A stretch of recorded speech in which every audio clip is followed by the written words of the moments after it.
মোদী সরকার, তুমি খেলা শুরু করছো ইসলামের সাথে, মুসলমানদের সাথে। তুমি কি জানো এই ইসলামের সাথে মুসলমানদের সাথে যারাই খেলতে আসছে তারা এখান থেকে সুস্থ অবস্থায় ফিরে যেতে পারে নাই। হয়তো দুনিয়া থেকে বিদায় হয়ে গেছে, অথবা লাঞ্ছিত, অপমানিত, লজ্জিত হয়েছে। ভারত ইসলামের সাথে মুসলমানের সাথে খেলতে চায়, কখনো মসজিদ ভেঙে দেয়। আপনারা দেখেছেন বাবরি মসজিদ ভেঙে দিয়েছে। কখনো গরু খাওয়ার নামে আমাদের মুসলমান বন্ধুদেরকে পিটিয়ে হত্যা করে। কখনো ইসলামকে বন্ধ করার চক্রান্ত করে। কখনো কোরআনকে অস্বীকার করার, সন্দেহ ঢুকাবার চক্রান্ত করতেছে।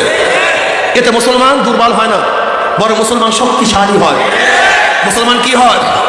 শক্তিশালী হয়। নরেন্দ্র মোদীকে বলবো তা দুনিয়ার মুসলিম একত্রে ভারতের আক্রমণ করবে। তুমি কি ভেবেছো? ভাবছোটা কি? কোরআন কি জিনিস জানো? কোরআন কি জিনিস জানো তুমি? কোরআনের জন্য হাজারো কোটি কোটি মানুষ অকাতরে জীবন দিতে পারে, শহীদ হতে পারে, রক্ত দিতে পারে। তুমি সেই কোরআন আগুন নিয়ে খেলা করতেছো, আগুন নিয়ে খেলা করতেছো।